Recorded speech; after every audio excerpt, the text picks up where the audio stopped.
क्या कारण है कि जो शेरगढ़ की जनता यहाँ आके मंत्री के सामने विरोध प्रदर्शन कर रही है? पिछले 5 सालों में शेरगढ़ में भयंकर पेयजल संकट प्राप्त हो गया और गांव का लोग 1500 रुपये से लगा करके 1000-1200 तक टैंकर डलवा रहे हैं। मतलब 15,000 रुपये महीने का पानी आ रहा है और भयंकर संकट है। आप देखोगे जनता दल योजनाओं के कर्मचारी काफ़ी यहाँ लोग आए हुए हैं, उनको भी मानदेय नहीं मिल रहा है, ट्यूबवेलें तैयार नहीं हो रही, तो पानी का भयंकर संकट है। और जहाँ पानी का भयंकर संकट हो वहाँ से एक्शन हट जाए, 2 एन है वो दोनों हट जाए और जेईएन हट जाए, तो वहाँ मैन पावर रहेगा ही नहीं, तो काम कौन करे।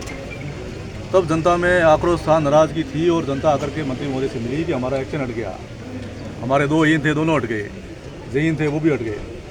तो आप इसकी जब किसी को हटाते हो तो दूसरे लगाओ तो सही, जिसे वहाँ की माकूल व्यवस्था है रहे।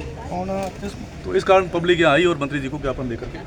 गजेंद्र सिंह शेखावत के खिलाफ नारे लगे थे, बारी बर्दाश्त नहीं, मोदी तुमसे नहीं, शेखावत तुमसे तुम्हारी खैर नहीं, इस तरह के। मैं तो अभी सीधा मीटिंग में आया, मुझे जानकारी नहीं है, ना मुझे पता है कि भाई क्या नारे लगे।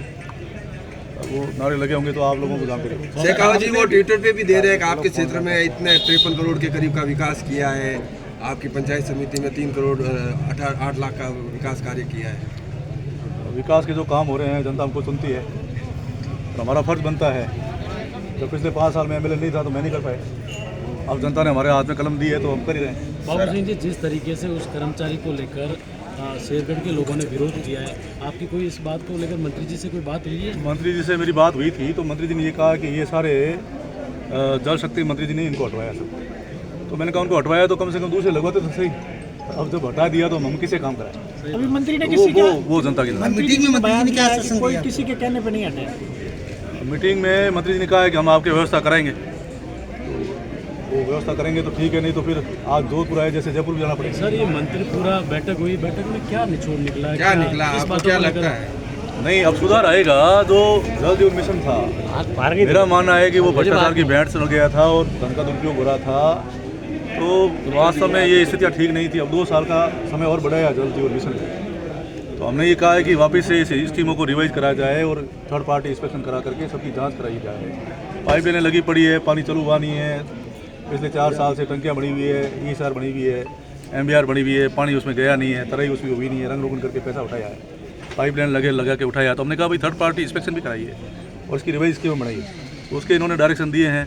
दूसरी, विधानसभा क्षेत्र शेरगढ़ में जितनी भी ट्यूबवेलें हैं वो संचालन और संधारण के अभाव में करीबन 70% ट्यूबवेलें बंद पड़ी। मेरे यहाँ 600 ट्यूबवेल है, 600 में से 100 ट्यूबवेल चालू है, 500 बंद पड़ी है।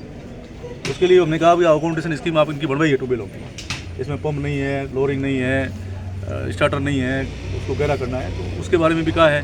स्कूलों में पानी नहीं है, बच्चे पानी की बोतलें लेके स्कूलों में जा रहे हैं, इससे ज़्यादा दुर्भाग्य क्या हो सकता है। एक आखिरी सवाल, जिस तरह से केंद्रीय मंत्री, जल शक्ति मंत्री आपकी पार्टी के, आप बीजेपी के, वो बीजेपी के, लेकिन ये मनमुटाव कहाँ से हुआ? आपके क्षेत्र से अगर किसी की ट्रांसफर होती है या आपसे पूछा नहीं गया? नहीं, मनमुटाव जैसी तो कोई बात है नहीं। अब इसमें अब उनको कुछ लोगों ने बताया होगा तो उन्होंने सीधी डिजायर कर दी होगी और उनकी डिजायर से हो गई होगा। मेरी बात उनसे नहीं हुई कि भाई मैं इसको हटाना चाहिए, रखना चाहिए, तो उन्होंने अपने हिसाब से किया होगा, मेरी तो उनसे बात हुई नहीं। लेकिन आज मैं कह सकता हूँ कि कुछ समस्या हैं गांव की।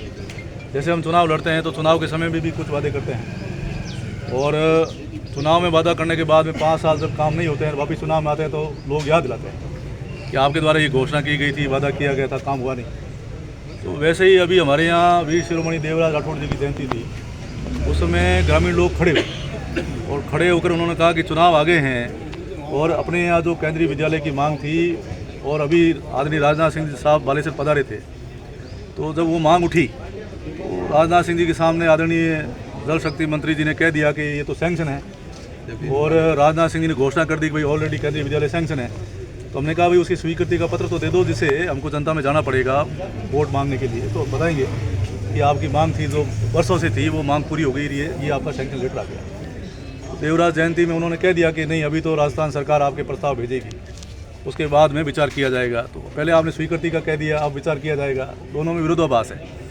इसलिए मैंने उनको कहा कि पहले जब आदरणीय वसुंधरा जी मुख्यमंत्री थे उन्होंने भी प्रस्ताव केंद्रीय विद्यालय का भेजा था शेरगढ़ का, और आदरणीय अशोक जी गहलोत साहब ने भी प्रस्ताव भेजा था। तो दोनों सरकारों के प्रस्ताव राजस्थान सरकार के पास या केंद्र सरकार के पास गए थे। केंद्रीय संगठन आकर के यहाँ सर्वे कर गया, जमीन अलॉटमेंट हो गई, सिर्फ एक सैंक्शन निकलनी बाकी थी। वैसे ही और भी कई समस्याएं हैं। जैसे मेरा मानना है कि आदरणीय गजेंद्र सिंह जी और मैं दोनों विश्वविद्यालय से हैं, वो भी छात्र संघ अध्यक्ष रहे, हम भी रहे। तो पहली बार वो सांसद बने तो उस समय हम विश्वविद्यालय के इंजीनियरिंग कॉलेज में और रोड कैंपस में एक फंक्शन में गए, तो बच्चों की मांग थी कि ये पश्चिम राजस्थान का सबसे बड़ा विश्वविद्यालय है, ये केंद्रीय विश्वविद्यालय होना चाहिए। तो माननीय मंत्री महोदय ने घोषणा कर दी कि मेरी पैदाइशी विश्वविद्यालय है, राजनीतिक की पीढ़ी अगर यही है, सीढ़ी यही है, तो सबसे पहले कोई काम करूँगा तो जोधपुर में केंद्रीय विश्वविद्यालय लाने का काम करूँगा। तो वो केंद्रीय विश्वविद्यालय अभी वंचित है। और अभी मेरा मानना है कि मेरा जुड़ाव जोधपुर से और कर्मस्थली भी जोधपुर से रही।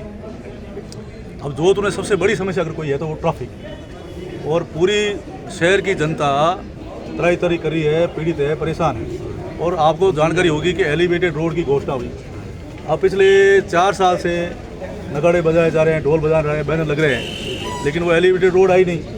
तो आप कहीं भी चौराहे पे जाके पूछोगे कि भाई ये ट्रैफिक की क्या समस्या है, तो आम जनता एलिवेटेड रोड की मांग करेगी, तो वो भी मांग आपके सामने है। अब कई मुद्दे ऐसे भी हैं हमारे गांव में जो जनरल कास्ट के लोग हैं, उनमें EWS की मांग है। ये भी राजस्थान सरकार ने तो सरलीकरण किया था, लेकिन केंद्र सरकार भी करे जिससे केंद्र की जो सरकारी नौकरियां हैं उसमें भी हमको इस EWS का आरक्षण का लाभ मिले। और राजस्थान में तो खैर उन्होंने सरलीकरण कर ही दिया, केंद्र में नहीं किया, इसलिए केंद्र की नौकरियों में नहीं मिल रहा, तो वो भी उनकी मांग अभी तक लंबी थी। बाबू सिंह जी, अभी आपने मीटिंग में जो है आपके जो दूर दराज के गांव ढाणी हैं उनको JJM से जोड़ने या किसी सरकारी योजना से जोड़ने की कोई पैरवी की है क्या? वो सारी बातें मैंने कही है। इन्होंने क्या किया कि पैसे को, बजट को बुक करने के लिए OTMP स्कीम होती है जल जीवन मिशन में, गांव में सतही जल की स्कीम बना ही नहीं, OTMP की स्कीम बना के SRA खड़ी कर दी, पाइपलाइन बिछा दी। अब उसमें पीछे सतही जल की योजना नहीं थी, इस वजह से पानी तो आया नहीं और पैसा उठ गया।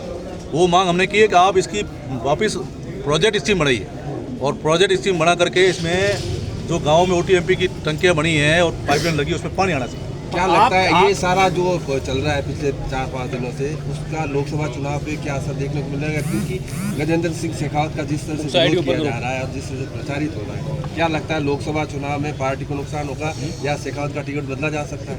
लोकसभा चुनाव में कोई असर नहीं होगा।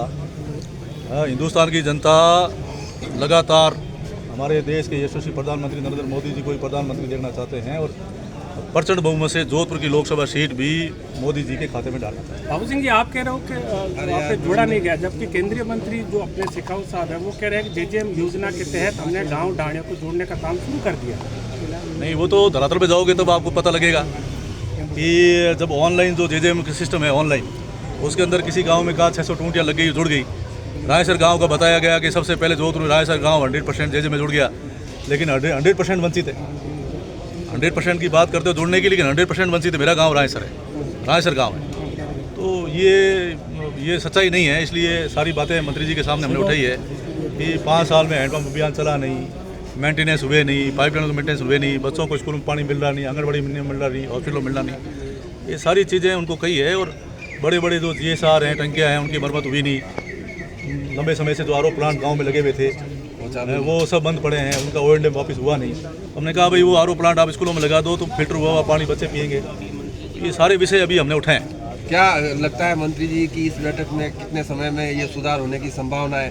लोकसभा चुनाव से पहले या लोकसभा चुनाव के बाद? नहीं, एक विधायक से बात हुई है और उनके मंत्री जी ने डायरेक्शन दिए हैं कि इस प्रकार से इसमें सुधार लाओ, और अलग अलग स्टैंडिंग ऑर्डर भी निकाला कि इस प्रकार से ये ट्यूबवेल खुदनी चाहिए, हैंडपम्प खुदने चाहिए, रिपेयर होने चाहिए, पाइपलाइनें हैं, JJM के काम है, क्षेत्रीय जल प्रदाय योजनाएं हैं, सबके बारे में एक चर्चा हुई। बाबू सिंह जी, लोकसभा चुनाव लड़ने का मन है क्या?